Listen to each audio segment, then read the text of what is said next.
ocasión entonces acerca de las generalidades y evolución del derecho canónico. Principalmente vamos a hacer un estudio más generalizado. Vamos a entender como que el enfoque directamente dimensional. Primero les pregunto y nos vamos a acercar a una parte de la historia del derecho.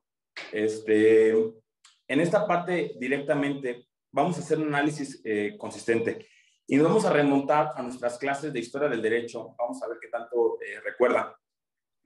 Primero hay que entender un enfoque principal en esta cuestión. Lo primero que tenemos que analizar es las circunstancias de la historia del derecho canónico.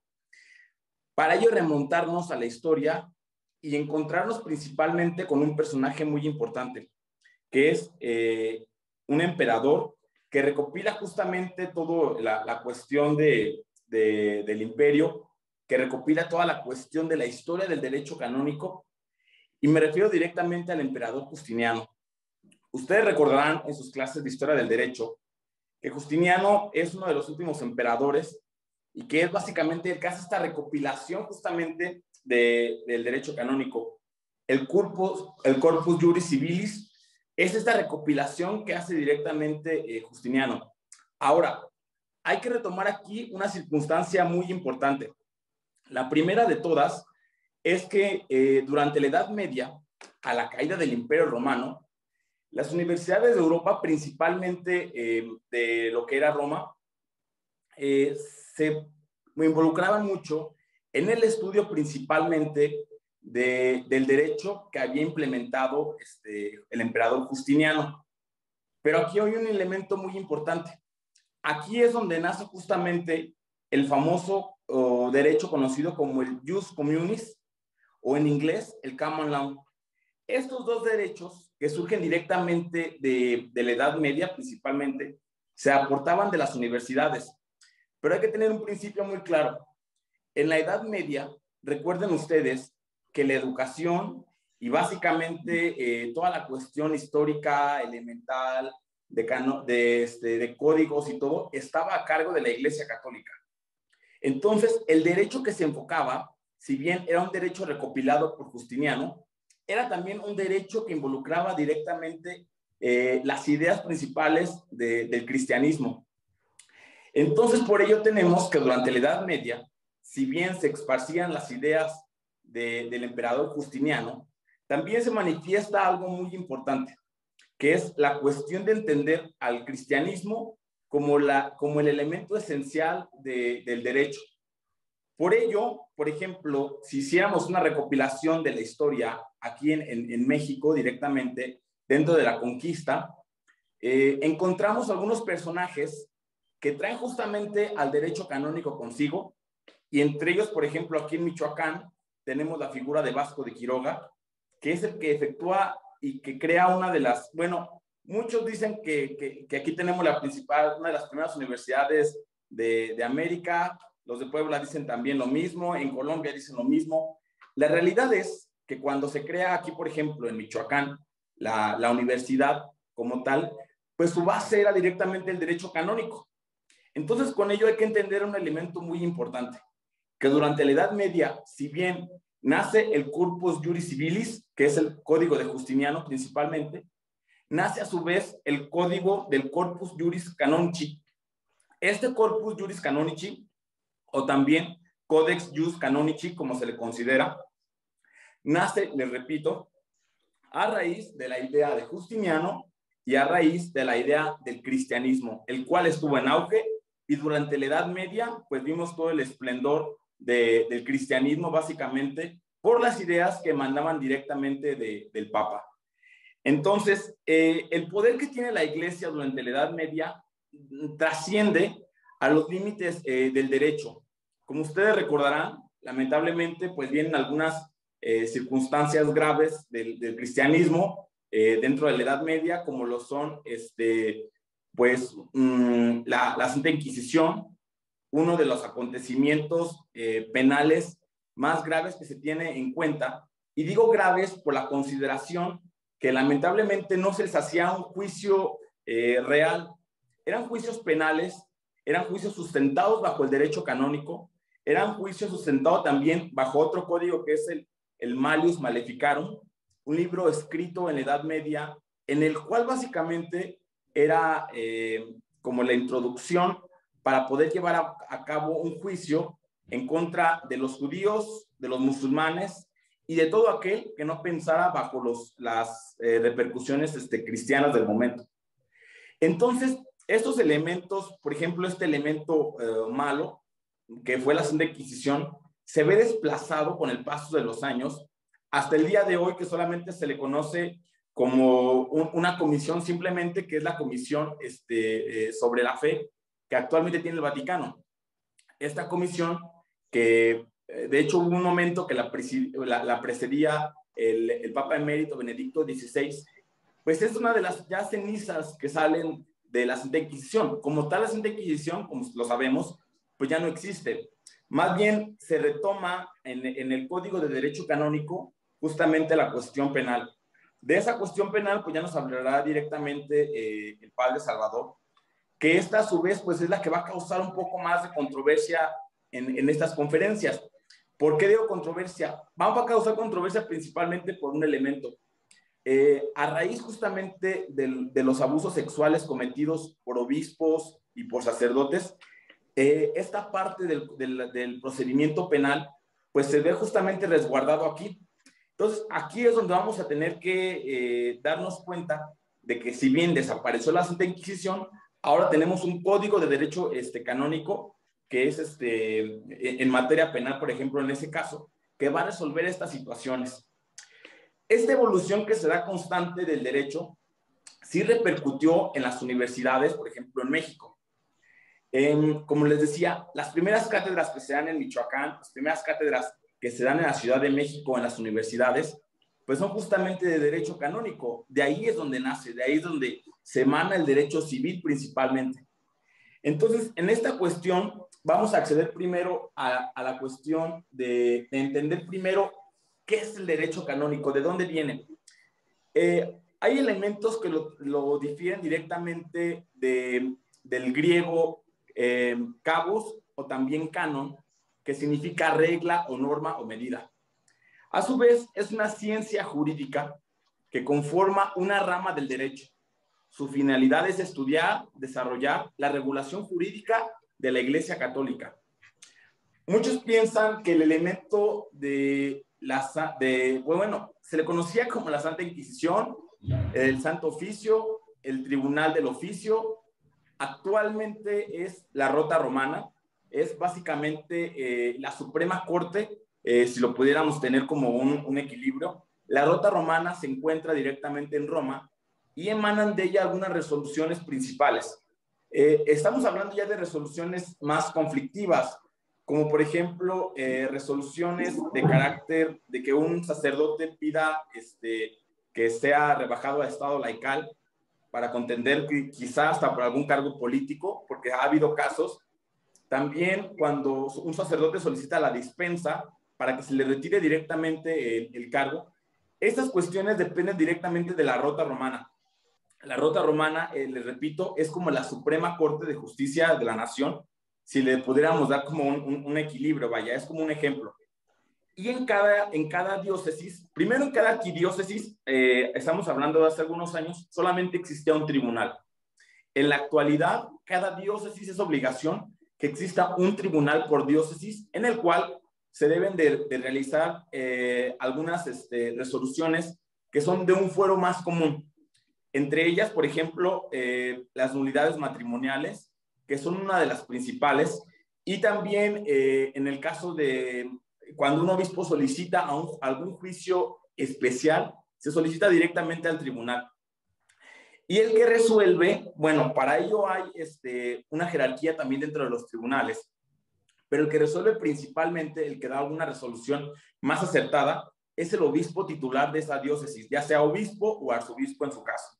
En el caso, por ejemplo, de Michoacán, pues hay un arzobispo que actualmente es Carlos García Melos, el señor arzobispo.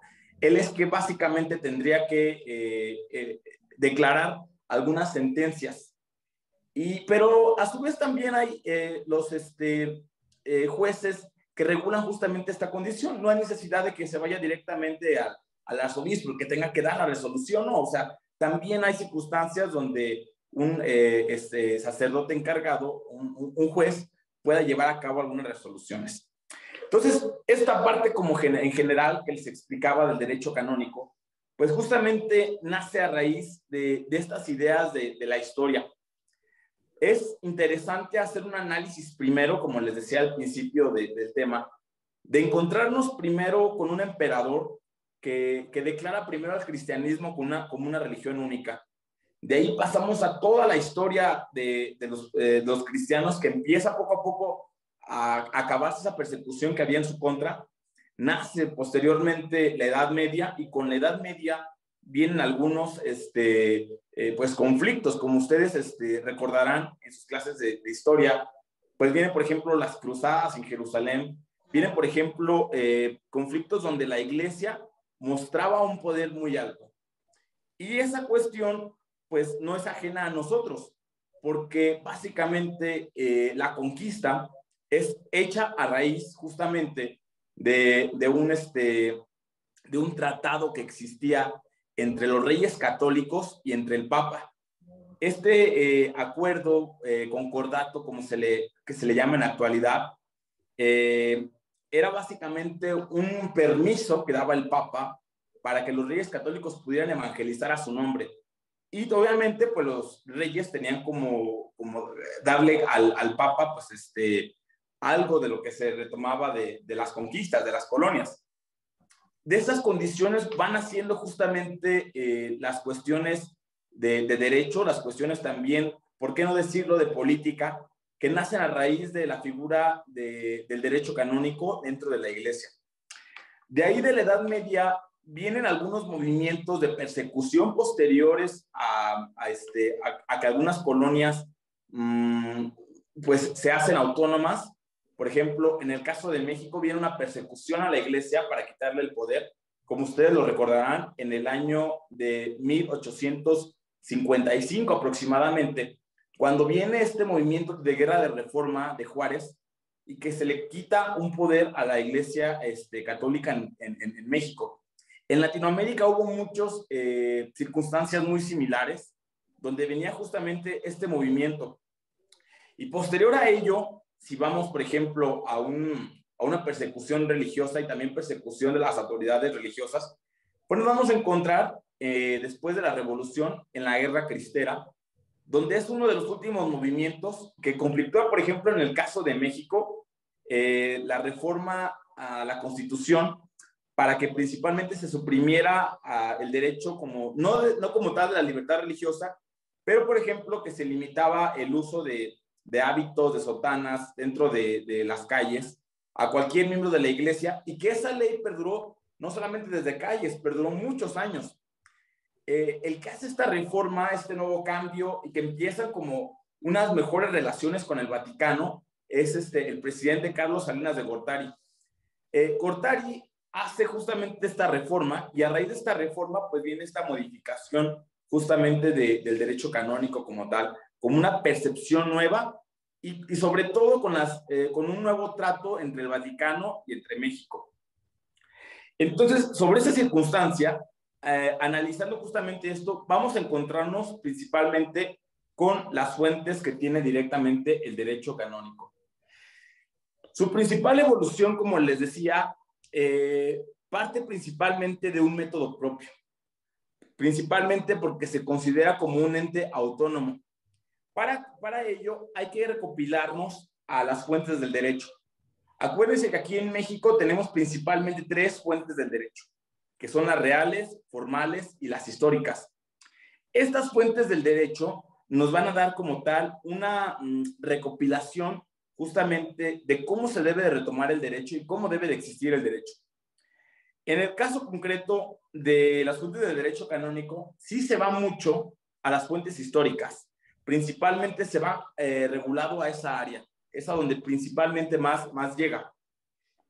Como tal, las fuentes formales dentro del derecho canónico existen concretamente, por ejemplo, en los códigos justamente de derecho canónico. Como ustedes lo saben, no hay como tal una legislación, no hay como tal un poder judicial y un poder ejecutivo. Les digo, está la Rota Romana, pero como tal no tiene tantas facultades como para determinarlo como una Suprema Corte. En el caso concreto de las fuentes del derecho, analizamos principalmente las históricas y las formales. Concretamente, en el derecho canónico, y ahorita lo vamos a ver más adelante, vamos a encontrarnos con momentos históricos que han prevalecido hasta llegar a la última reforma del Papa Francisco. Y vamos a encontrar directamente esta evolución. Como les decía, de la historia de las fuentes, principalmente los pilares, les decía al principio, es el Corpus Juris Canonici y el Codex Jus Canonici. Estos dos códigos principalmente establecen unas normas obligatorias y una unidad de normas particulares. ¿Qué significa esto? Significa que tratan de recopilar las normas, pero a su vez hacer estas normas conscientes de la realidad, también normas obligatorias. Es decir, tú como cristiano no solamente debes de estar acatado a tu palabra, sino que también debe de existir pues un principio que diga que tú crees en eso, que diga que tú crees en esa institución. Es básicamente como el código empieza como a surgir. De hecho, ahí podemos encontrar los derechos y obligaciones justamente de tanto de los cristianos como también de cualquier miembro de la iglesia, y estamos hablando también de una jerarquía también de los derechos y obligaciones de los diáconos, de los sacerdotes, de los obispos, de los cardenales. Encontramos aquí justamente también este abstracto que se tiene acerca de estas normas obligatorias. También con este tiempo se recopilan muchas ediciones, empieza también un sinfín de ediciones, no solamente son estos dos códigos, empiezan a darse como cuenta de que es necesario también retomar ciertos libros. Por eso se divide principalmente en libros del Código de Derecho Canónico. Dice, son 7 libros los que componen el derecho canónico a raíz justamente de esta historia que existe del derecho. A fin de remediar la multiplicidad y dificultad de conocer las normas vigentes. Para ello, la Iglesia Católica como tal, en 1917, acrecenta este código y lo crea como un nuevo principio para la Iglesia Universal. Empieza principalmente una de las recopilaciones más grandes que se ha tenido del derecho canónico. Empieza en ese momento, en 1917. Se hace principalmente una codificación, un recuento de todo lo que existe del derecho canónico y para que exista pues un tomo justamente. El detalle de aquí era que existían libros y más libros y más libros de leyes y que no había una recopilación como tal. Es hasta este año donde se empieza a hacer esa recopilación para tomar en cuenta las reformas que vienen más adelante. Si vemos aquí, hay una cuestión interesante. Esta reforma es muy cerca de la Primera Guerra Mundial. En ese momento también hay un conflicto, como ustedes lo saben, donde pues participan muchos países dentro de la Primera Guerra Mundial. Y esto como tal reafirma una idea que también entra como tal a conocer un principio elemental dentro del derecho. En ese momento, nunca se había hablado de derechos humanos. Es más, por eso les digo todo, el derecho canónico como tal no habla de derechos humanos, pero sí hablaba y habla de una defensa acerca de las personas. Y desde ese momento, el Papa ya veía este déficit que había acerca del reconocimiento de derechos humanos. Empiezan a surgir ahí algunas cartas, también unas encíclicas de los papas acerca de los derechos humanos y acerca también de los derechos sociales. Les digo, no hay como tal un concepto de derechos humanos porque hay que entender que el concepto pues nace después de la Segunda Guerra Mundial. No hay como tal un concepto en ese momento. Dentro de la historia de la ciencia del derecho canónico, se estudia principalmente una sistematización y una cuestión metódica a la doctrina jurídica de la Iglesia. Sus principios, sus leyes especiales sobre la interpretación y aplicación y motivación del derecho. Esto principalmente nos habla acerca de que ya se acerca más a un género literario, a un género a que se desprende directamente como una mera doctrina, sino que ahora directamente va a ser un código, va a ser una justificación que nos va a llevar a cabo la interpretación, aplicación y la motivación del derecho. Es aquí donde se constituye, es aquí la parte medular de la constitución del derecho canónico. La historia de las instituciones jurídicas. Miren, como les decía principalmente, estas fuentes nacen a raíz de una evolución constante. Y lo retomo y se los vuelvo a repetir. En la Edad Media es cuando empiezan a surgir las principales instituciones hablando de una forma más fuerte. Pero es después de la Edad Media y es también durante algunos movimientos importantes que surgen en Europa, cuando empieza una institución más alta, una institución más fuerte. La Iglesia era muy celosa con sus instituciones y sus miembros. Sin irme tan lejos, para el año de 1950, México tuvo su primer cardenal. Y la figura de un cardenal, para quienes probablemente no la conozcan, tiene un título que ya el Papa Francisco no le gusta utilizar, pero se les conoce como los príncipes de la Iglesia, porque básicamente ellos son quienes eligen al Papa, quienes eligen en el cónclave al nuevo sucesor de Pedro. Entonces, era tan celosa la Iglesia para los años de 1900, que les repito, hasta 1950 crean al primer cardenal mexicano. Y de ahí en adelante, pues ya ha habido más cardenales mexicanos y en países asiáticos y en países de África, países donde jamás se pensó que hubiera cardenales. Hoy en día, pues está la figura de cardenal. Entonces, esta creación de cuando se abre la Iglesia, en ese momento, cuando empieza como que la creación de instituciones, pues ya estamos hablando de cosas también más importantes.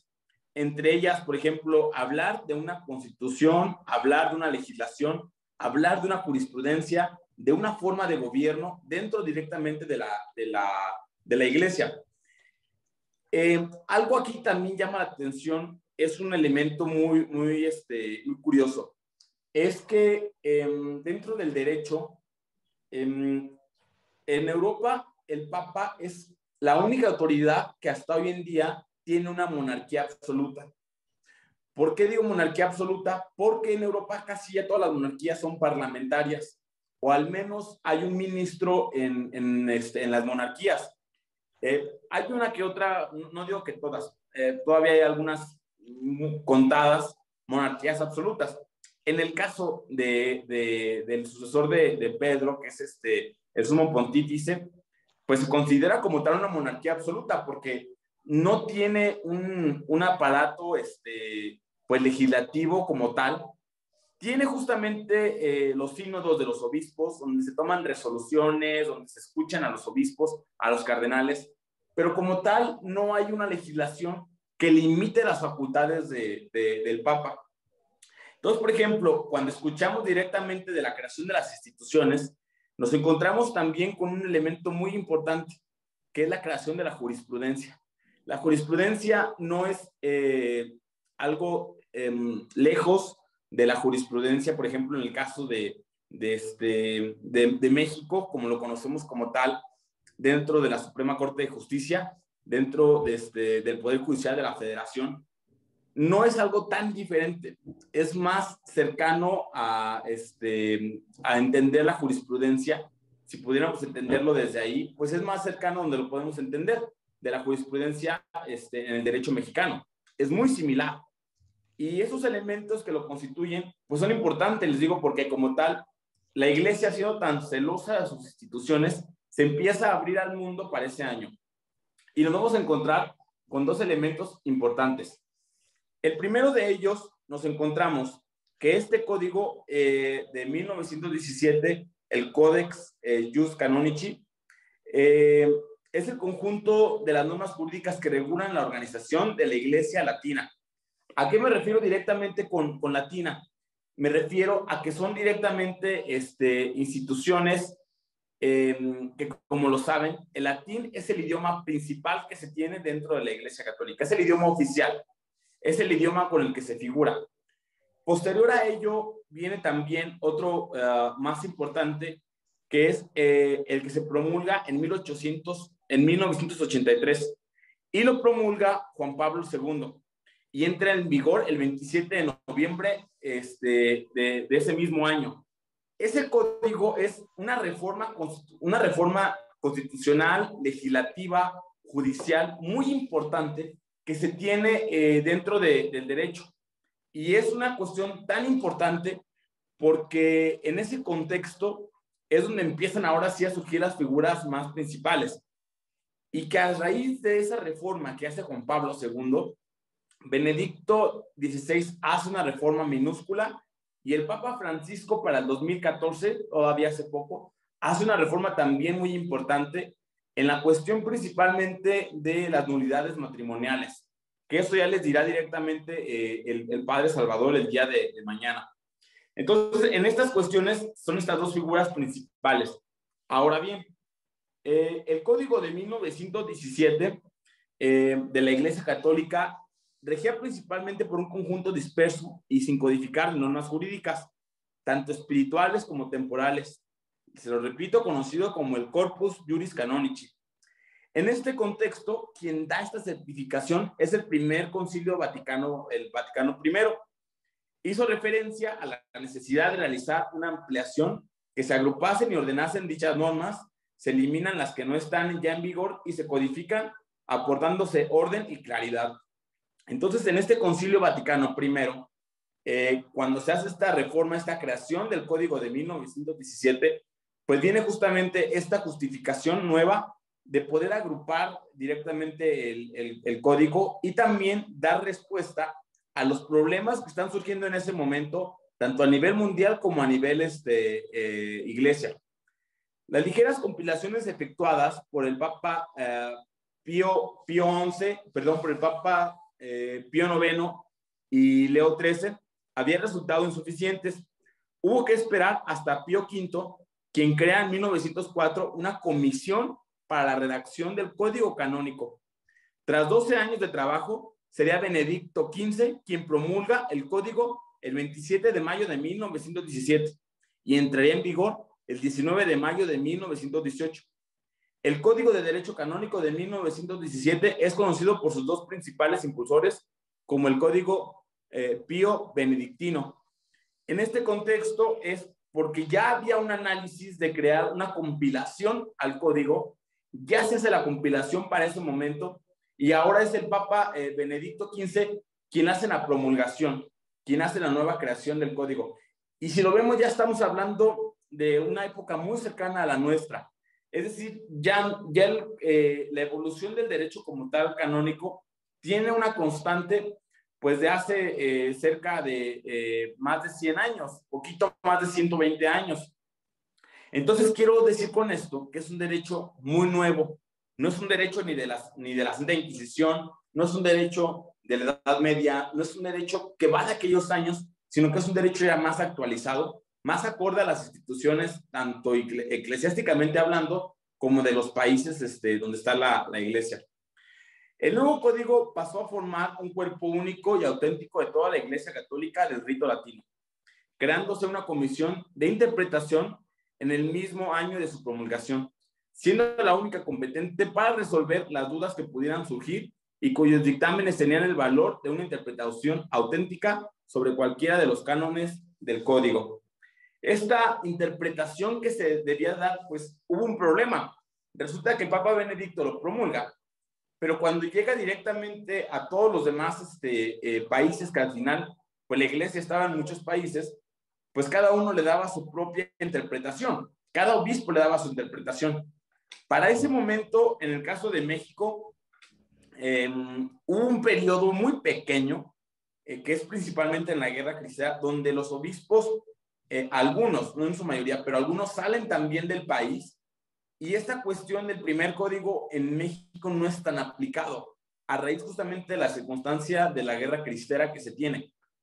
Pero este código sí se lleva más a otros países donde no hay una persecución tan alta. Pero les repito, el problema de este código es que se le da una interpretación, cada obispo le da su propia interpretación, acorde a las ideas que había estudiado principalmente en la década de 1850 y en esos momentos. Entonces los obispos le daban su propia interpretación. Esto causa una nueva controversia, porque la interpretación que se le debe de dar, pues debe de ser única, debe de ser la de ese año directamente, la que emana directamente de Benedicto XV. Y ahora, la más importante de todas, que hasta hoy en día rige a la iglesia, es el código de 1983. Este código, quien tenía la idea de reformarlo es el Papa Juan XXIII. Juan XXIII, como ustedes recordarán también dentro de sus clases de historia, crea el Concilio Vaticano II, donde se anuncia la creación de la reforma del código. En este caso directamente, el Concilio Vaticano II tiene una importancia muy, muy alta dentro de la iglesia. Y es que es el momento donde la iglesia reforma no solamente el código, reforma su apertura al mundo. Para ese momento, el latín era el idioma oficial de la iglesia católica a nivel universal.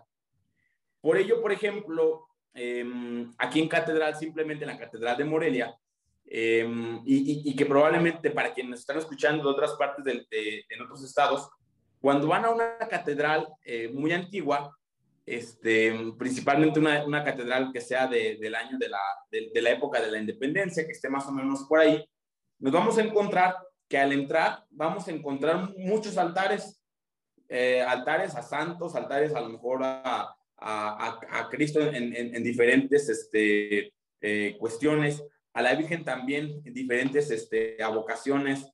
Entonces, en este hecho vamos a encontrarnos que, por ejemplo, en la Catedral de Morelia, pues está el altar principal, pero a los lados están probablemente unos 6 altares. Antes del Concilio Vaticano II, en cada altar se celebraba una misa en latín. Pero como la gente, por ejemplo, en el caso de México, no sabía latín, pues pasaba algo muy curioso. Pasaba la circunstancia que directamente venía un principio jurídico importante, que era el de que cada uno de los miembros de la iglesia, por ejemplo, en el caso de catedral, pues como no sabían latín, iban y se acercaban directamente al primer altar donde se estaba celebrando misa. Posterior a ello, cuando corrían justamente al altar, corrían después a la otra misa y así estaban. Era una cuestión muy grave por un contexto importante, porque en ese momento había una alta, por ejemplo, desigualdad social y no había como que las personas podían estudiar latín, pues estudiaban español y no lo estudiaban, sino que lo sabían porque sus padres los habían enseñado. Pero para la época postrevolucionaria y revolucionaria en México, pues solamente se hablaba latín dentro de la iglesia. Entonces la gente pues no conocía ese contexto. Pasa aquí algo muy interesante.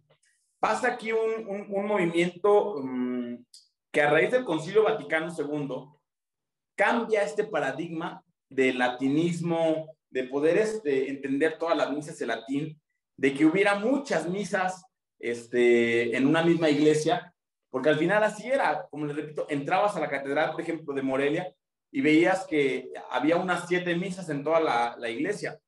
Entonces, a raíz de este concilio, se abre la iglesia, empieza esta reapertura directamente, y ahora se habla directamente de un concilio más innovador, de una iglesia más nueva. Con ello, empiezan a decir que las misas, por ejemplo, se deben de celebrar en el idioma oficial de ese país y también que debe de ser solamente una misa por iglesia. ya no 7, ya no pues estar celebrando tantas misas en general. Entonces viene justamente este contexto interesante a raíz justamente de este movimiento. El Concilio Vaticano II tiene secuelas muy importantes hasta hoy en día. Les digo, entre ellas sí hay una reforma, hay una creación de una reforma del Código de Derecho Canónico, viene una reforma a las circunstancias de los fieles dentro de la iglesia, y estas reformas pues se ven muy marcadas directamente por el derecho, se ven muy marcadas por las circunstancias del derecho. Déjenme seguir compartiendo pantalla, denme un momento por favor.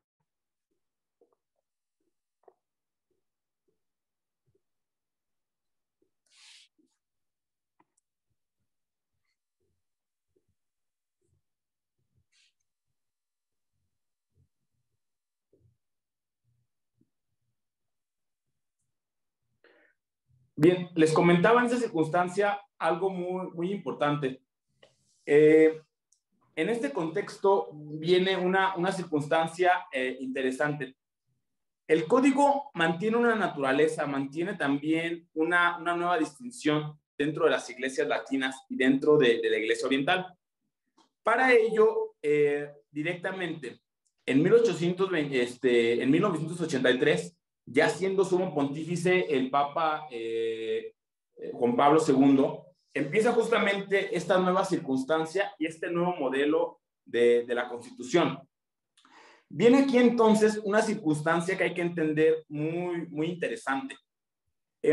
Cuando Juan Pablo II hace esta nueva reforma, hace esta nueva promulgación, que ya se había trabajado en el Concilio Vaticano II, se crea una comisión ahora para que las funciones y la interpretación del derecho pues vayan más acordes.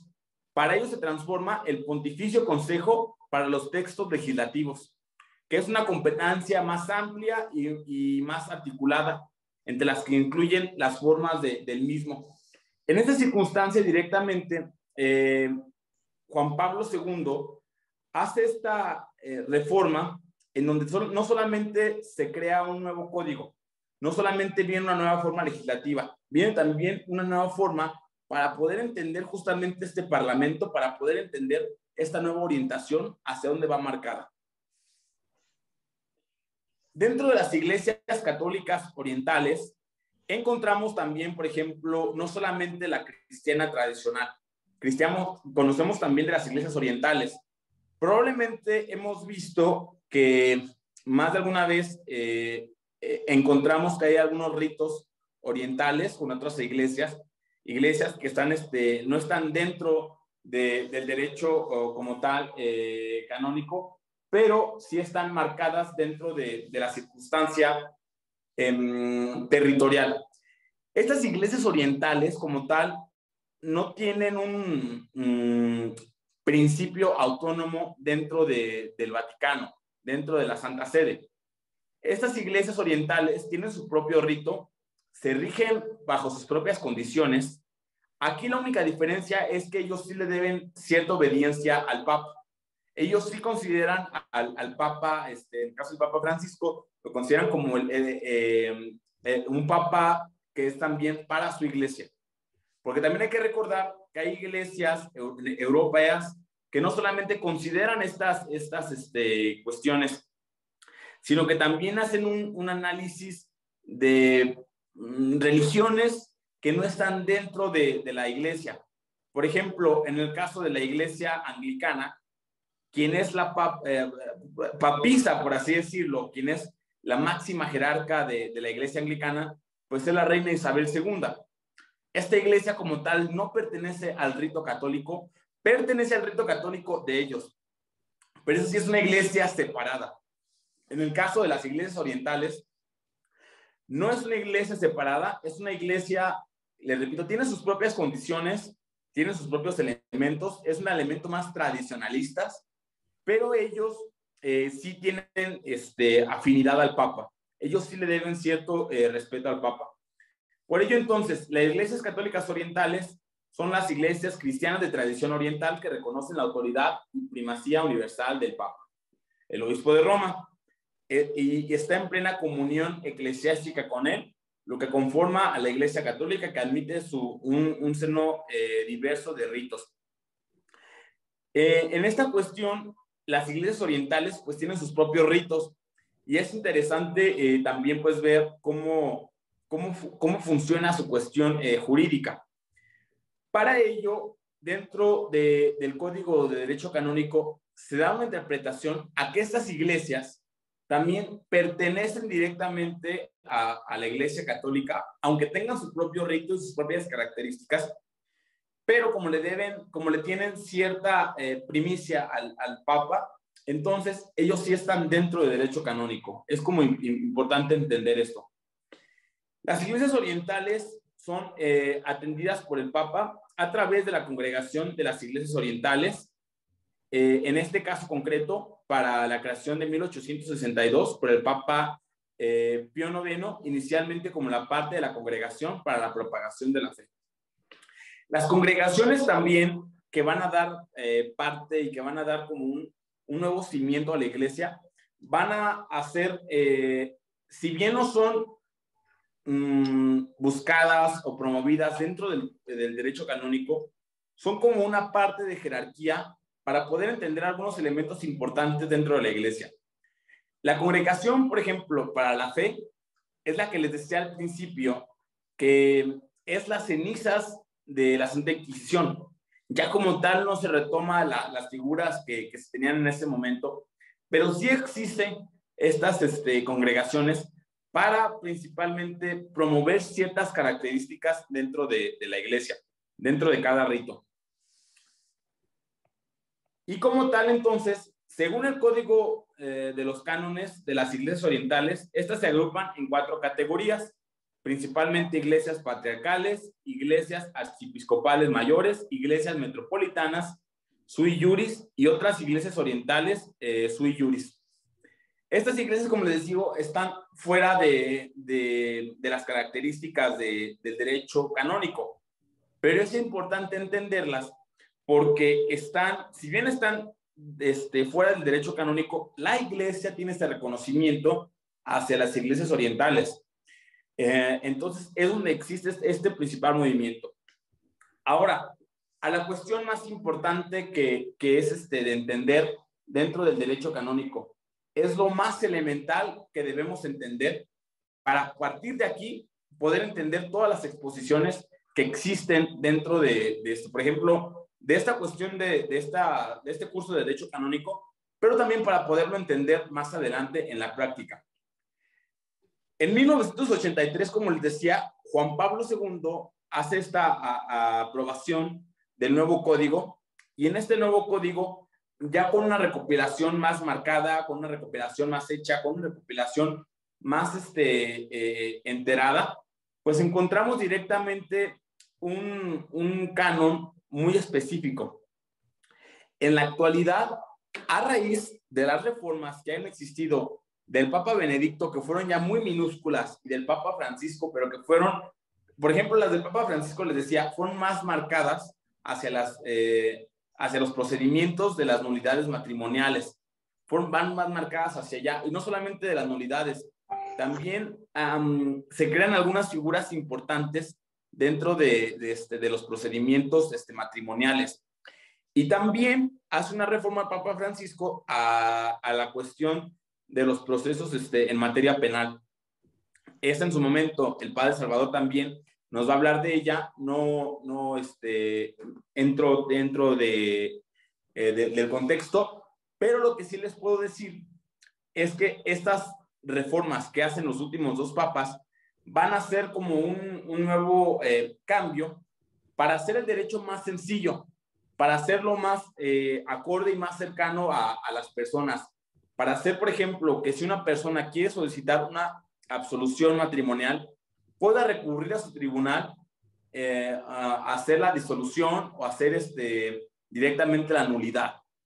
Porque en esa circunstancia, anteriormente, y a lo mejor escucharon por ahí más de una persona que han escuchado, que dicen, es que se fue a divorciar al Vaticano. Antes, y le estamos hablando de pues era una circunstancia interesante que sí se debía de recurrir a solicitar que Roma fuera el que diera la resolución acerca de una nulidad matrimonial o acerca de una disolución matrimonial, y Roma era quien las emitía. Roma era quien, por ejemplo, en el caso de México, en México había un tribunal, juntaba el expediente y el expediente era turnado a la rota romana y la rota romana contestaba, pero el procedimiento era demasiado costoso.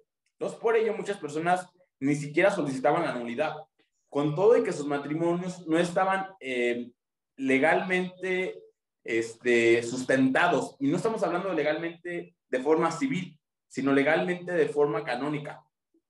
Entonces, estos nuevos beneficios que otorga la reforma de Juan Pablo II, la reforma de Benedicto XVI y la actualmente que hizo el Papa Francisco todavía hace unos 5 años, da pie a que el derecho canónico sea regulado por las iglesias locales y a su vez que cualquier persona pueda acudir a hacer sus procedimientos de una forma más rápida y de una forma gratuita. Tiene un costo muy pequeño a comparación de un juicio civil, pero sí es, por ejemplo, una forma de poder entender como que el contexto. Entonces, en esta reforma del Código de 1983 se hace principalmente en 7 libros. El primero, de las normas generales; el segundo, del pueblo de Dios; el tercero, de la función de la enseñanza de la iglesia; el cuarto, de la función de santificar la iglesia; el quinto, de los bienes temporales de la iglesia; el libro sexto, de las sanciones de la iglesia; y el libro séptimo, de los procesos. De entender justamente estas circunstancias, ya hay una amplificación.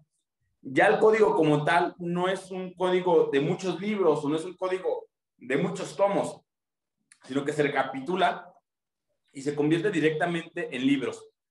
Ahora, eso se los voy a dar como los elementos principales para poderlo entender el código. El código en la actualidad se divide por estos libros que les estoy enseñando y a su vez se divide en cánones. Aquí no se llaman artículos, se llaman cánones. Cada canon nos va a dar referencia acerca de un artículo. Vaya, es como un sinónimo de artículo, es el canon. Entonces, cada canon nos va a dar como una vertiente principal para poder entender esto. Solamente en este curso vamos a poder entrar a estudiar principalmente el libro 1, que vamos a corresponderlo en la siguiente sesión. Vamos a poder entender también el libro tercero, las funciones. Vamos a entender también el libro sexto de las sanciones y por último el libro séptimo de los procesos, que son los elementos que vamos a ir marcando. Era importante entender como que un contexto histórico meramente elemental para poder de ahí partir ahora sí a los libros y que de ahí pues pueda surgir esto. Ahora, en la siguiente sesión, que es en la tarde, vamos a hablar acerca de las normas generales. Ahí otra vez me va a tocar exponer y me va a tocar decirles ahora justamente en qué consisten estas normas. Es importante también entender bueno, regreso a mi pantalla, un momento. Es importante poder entender que para describir el derecho canónico, para describir como que los principios del derecho canónico, poder entender la parte histórica. Y una parte histórica hablando acerca de la caída de Roma hasta la fecha, hasta la creación del primer código de la primera reforma en 1917. Toda esa travesía que pasa el derecho canónico y que la verdad, en lo particular, da pie para crear el derecho civil de absolutamente todas las naciones en donde el jus communis estaba presente. Y que, por ejemplo, en la legislación mexicana tenemos presente tanto el derecho canónico, y se los digo por qué. Porque el derecho civil está sustentado bajo el derecho canónico, y el derecho canónico está sustentado bajo el derecho del corpus juris canonici.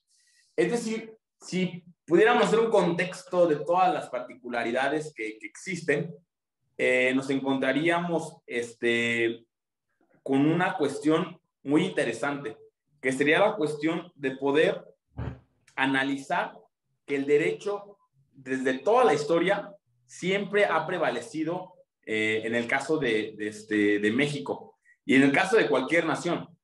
Por ejemplo, en el caso de Estados Unidos, que es el derecho que sale del Common Law de Inglaterra, pues Inglaterra tiene su propio derecho, de ahí es donde surge justamente, pero surge a raíz de las mismas escuelas y de las mismas universidades. Pero es algo interesante saber que la base de todo el derecho a nivel mundial constituye principalmente el elemento del emperador Justiniano y del elemento del Corpus Juris Canonici.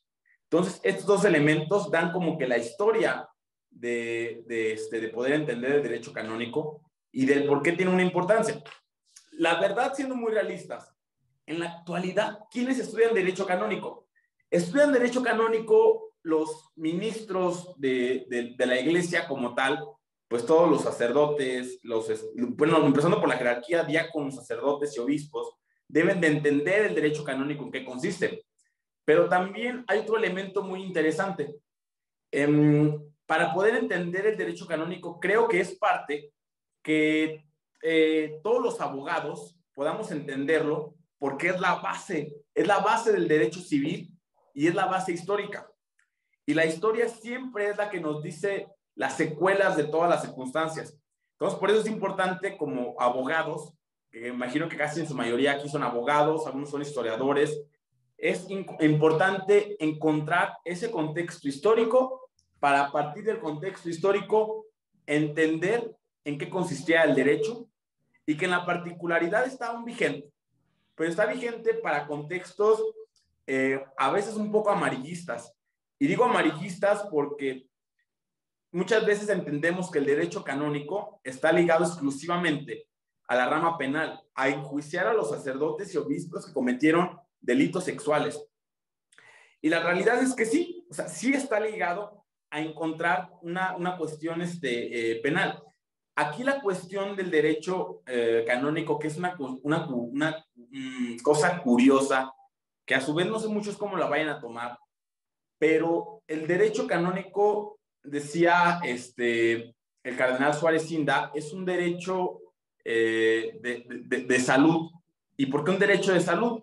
Porque no se trata de estigmatizar, sino que se trata de resolver y de curar.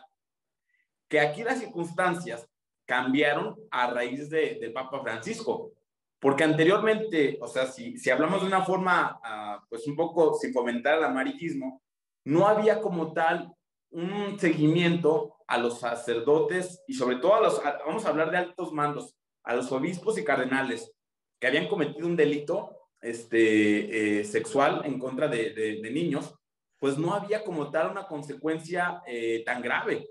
La realidad es que cuando con el Papa Benedicto y con el Papa Francisco viene esta nueva reforma y que todavía hace poco, y que eso fue muy histórico, el Papa degrada a laico a un cardenal de Washington a raíz de problemas justamente de carácter de abuso sexual hacia menores.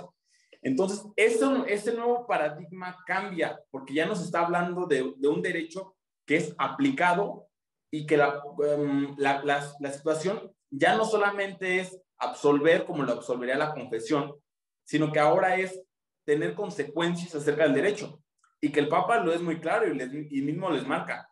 El proceso canónico es un proceso en el cual un funcionario de la iglesia afronta el proceso, pero a su vez debe de afrontar el proceso que debe de llevar en su país.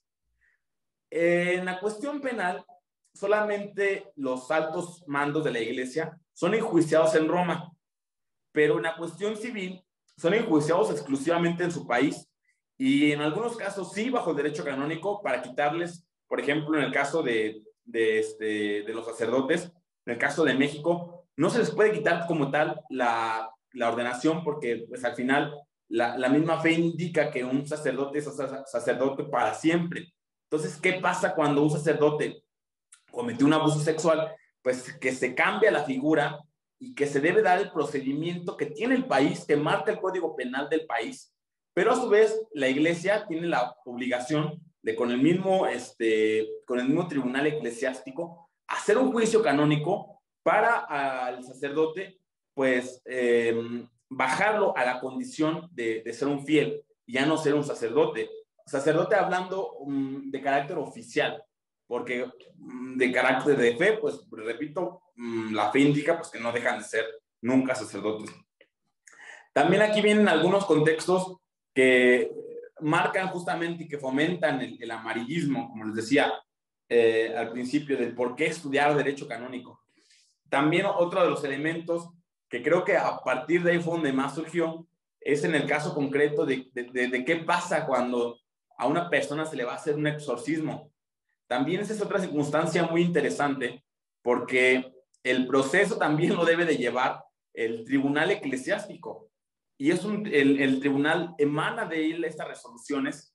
Entonces sí tienen un carácter tanto histórico para poderlo entender como abogados, como historiadores, como filósofos, pero también tiene un contexto para poderlo entender como en la realidad. Y en la realidad de las cosas es que la Iglesia Católica, si bien ya no tiene el poder de la Edad Media, sí sigue teniendo un poder muy alto dentro de todos los países, dentro de muchas naciones. Tanto es así que, por ejemplo, ustedes recordarán que el Papa Francisco fue el que fue mediador entre Cuba y Estados Unidos para levantar justamente ese embargo que le había hecho Estados Unidos, y que el Papa fue la figura elemental para llevar ese conflicto que tenía décadas, para llevarlo a un fin y para darle como una continuidad de paz. Entonces, la figura como tal del Papa y la figura como tal de la Iglesia, hasta hoy en día sí sigue teniendo una importancia, si bien, les repito, ya no es tan alta como en la época antes de Juárez en México o en la época de la Edad Media, pero sigue teniendo repercusiones todavía pues muy, muy altas. Bueno, hasta aquí me gustaría escucharlos, me gustaría ver si tienen alguna opinión, si tienen alguna duda. Me comentaban dos cosas principales. La verdad, una no la tenía yo en consideración, se las voy a decir. Yo soy el organizador de este evento. Al principio, de hecho, no me presenté, malo de mí. Me presento de una vez. Yo soy el licenciado Ulises Andrés Rodríguez López. Soy estudié ahí en la Facultad de Derecho y Ciencias Sociales de la Universidad Michoacana. Actualmente estoy estudiando la maestría en Humanidades en la misma universidad, ahí en la misma facultad. Como tal, yo conozco del tema por dos cuestiones. Principalmente, una, porque tengo un diplomado por la Universidad Pontificia de la Ciudad de México en cuestiones de derecho canónico, y la otra, porque mi tesis de titulación fue una que se titulaba el concordato como un tratado internacional en materia de la paz en México, y esa tesis se la presenté al Papa Francisco el día 16 de octubre de 2019 en la Ciudad del Vaticano. Entonces, por ello sí conozco más de la materia, sí conozco un poco de la materia, y me interesa la materia. Por eso, desde el año pasado yo fui quien lo organicé. El año pasado yo no participé como ponente, y en esta ocasión, pues el director de la facultad me dice, bueno, también pues podrías tú participar como ponente, al fin que conoces de la materia. Y pues para mí es un honor estar con ustedes compartiendo un poco de mi conocimiento. Nos vemos en la tarde para el segundo tema. Y pues igual aquí me gustaría ver si alguien tiene alguna pregunta, alguna duda, si se las puedo responder. Si no está dentro de mis capacidades como tal, yo no soy doctor en Derecho Canónico ni maestro en Derecho Canónico, pero se las puedo responder. Si no, con todo el gusto, el día de mañana nos la responde el Padre Salvador. ¿Alguien si tiene alguna pregunta? Con todo el gusto. Otra cosa, me preguntaban, les decía, un elemento que yo no consideré es que el curso era para 100 personas, y de la noche a la mañana, ya al día siguiente que me levanté y que estaba viendo el correo, reviso la encuesta y resulta que estaban inscritas 750 personas, 650, perdón. Y en estos días se han inscrito otras 30 personas. Entonces, somos aproximadamente 700 personas.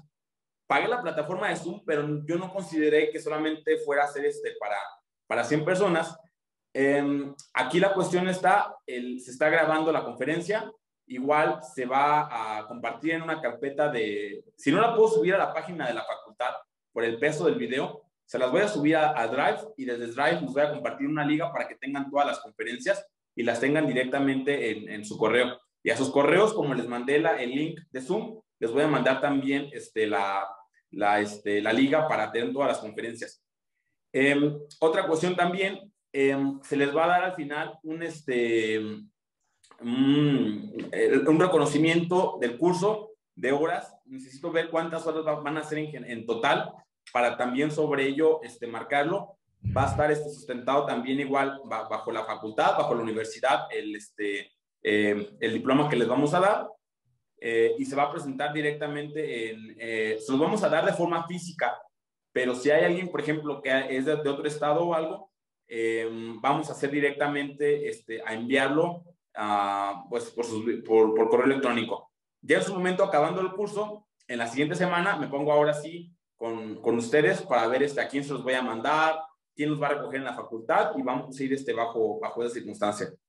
Y ahora sí, de las preguntas, si alguien desea hacer alguna pregunta, pues igual dejo el micrófono abierto por si alguien desea hacer alguna pregunta.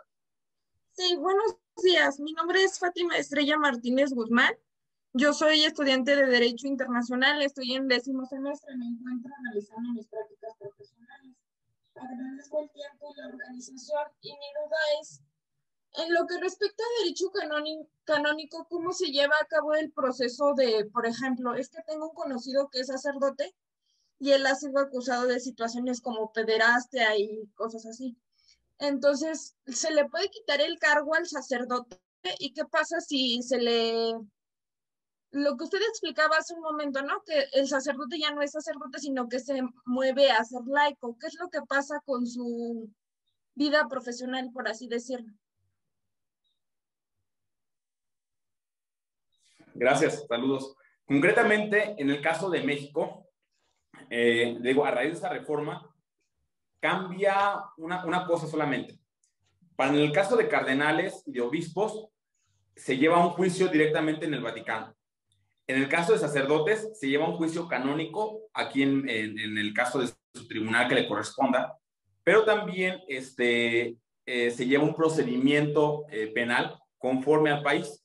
O sea, no solamente debe de pasar por el juicio canónico, sino que debe de cruzar también un juicio penal, por ejemplo, como en el caso de México, pues debe de afrontar directamente a la Fiscalía General de la República, y debe de afrontar también al Tribunal Eclesiástico.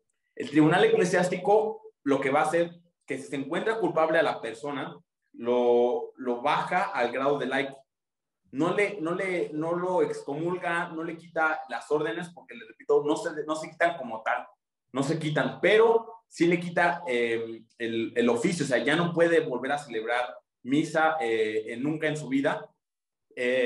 No se le excomulga como tal, porque se le considera como alguien al que se le debe dar un seguimiento, y también debe llevar el proceso que enfrenta ante la Fiscalía General de la República. Y a su vez también, pues ya sea si fue un delito, y no solamente hablando de pederastía, si fue un delito del fuero común o si fue un delito del fuero federal, es donde directamente se tendría que evaluar, y que la autoridad competente registre esto para que lleve los dos procedimientos. Si a la persona se le considera culpable por los dos procedimientos, pues, por ejemplo, vamos a suponer que fue un sacerdote que sí se le comprobó que abusó, que abusó de menores, y que también se le comprobó por parte del Tribunal Eclesiástico, pues se le baja a grado de laico y directamente debe de pagar la condena de la sentencia, ya sea en años que se le debe de marcar. Aquí la única cosa que defiende la Iglesia, y que lo ha defendido a nivel mundial, ha sido la cuestión de la pena de muerte. La Iglesia nunca ha aprobado la pena de muerte para ninguna persona. Entonces, por ejemplo, en Estados Unidos, si hubiese algún caso de donde está un sacerdote con estas circunstancias y que amerita pena de muerte, pues ahí sí tendría que haber como una circunstancia entre el Vaticano y las autoridades. Ahí el Vaticano sí podría interponer, pues no como tal una queja, pero debe de como tal llevar un proceso tal cual más adecuado para poder ver en esos casos. Que serían casos muy, pues sí pueden llegar a pasar, pero yo no sé en lo particular si, por ejemplo, algún estado en Estados Unidos contemple la pena de muerte para quienes cometieron abuso sexual a menores o pedofilia o pederastía. Entonces sí habría algo que analizar, pero en el caso de México sí, se llevan esos dos procesos y esa es la resolución que se da. ¿Alguien más tiene? Gracias, licenciado. Sí, para servirle. ¿Alguien más tiene otra pregunta o una duda?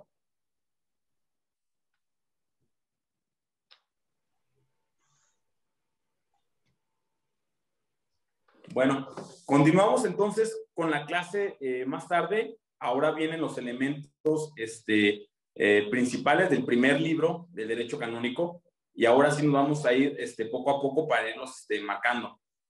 Es importante entenderlos por una circunstancia. Si entendemos esta parte de Derecho Canónico, vamos a poder entender los principios que vienen más adelante en cuestiones de nulidades matrimoniales y en cuestiones de procedimientos penales.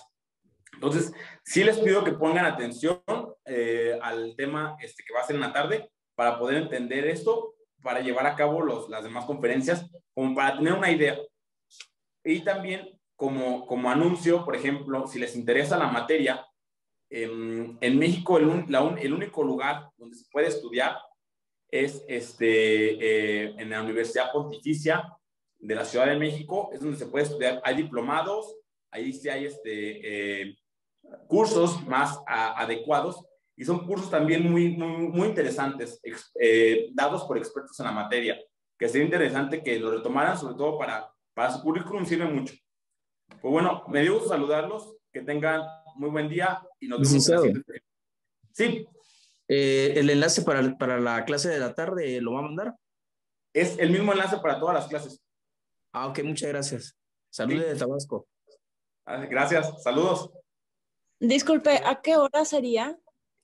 El siguiente, déjenme ver. Estoy seguro que es a las 6 de la tarde. Nada más déjenme confirmar la información. Sí, el segundo a las 6 de la tarde. Normas generales. Mil gracias. Bueno, licenciado. Sí, a sus órdenes. Aquí en Morelia no hay una especialidad en Derecho Canónico. Aquí en Morelia no. Es solamente, en el caso de México, Universidad Pontificia de la Ciudad de México. Es la única, el único lugar donde se puede estudiar Derecho Canónico. Aquí en Morelia, por ejemplo, solamente tenemos el Tribunal Eclesiástico, pero el tribunal es exclusivo para casos concretos. O sea, no creo que ahí puede ir a alguien a hacer, por ejemplo, su servicio social o algo. Como son casos muy graves y está la cuestión de la confidencialidad por parte de la confesión, como al final son confesiones básicamente, entonces son cuestiones que básicamente se ven entre el tribunal y entre la víctima, o también en el caso de un divorcio, de una disolución, de una nulidad, pues se ve directamente con la pareja. Por eso no es tan fácil ingresar a un tribunal eclesiástico. Sobre todo hablando de cuestión de práctica. A un tribunal civil pues podemos acceder todos, pero a un tribunal eclesiástico sí tiene como que esa reserva por la cuestión de que son cosas un poco más pues graves hasta cierto punto. Ok, muchas gracias, licenciado. Sí, para servirle. Bueno, pues nos vemos más tarde, si alguien tiene otra pregunta, y me gusta saludarlos. Que tengan un buen día. Saludos. Hasta Buen luego. día. Que tengan un excelente día. Muchas gracias. Nos vemos en la tarde. Nos vemos en la tarde. Sí, buenas tardes. Nos vemos al rato. Hasta la tarde. En la tarde nos